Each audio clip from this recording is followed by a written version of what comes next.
праведници в 21 век и то в България. Вярата ми е... Разколебан съм и не мога от сърце да се обърна към Бога за нея. Сякаш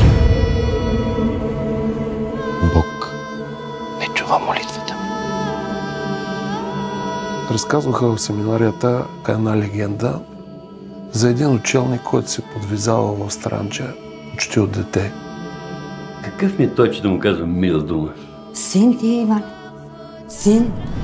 Това ли е Бачковския манастир? Не може. Той няма паспорт. Не си знае фамилното име. Добър вечер, другаря монах.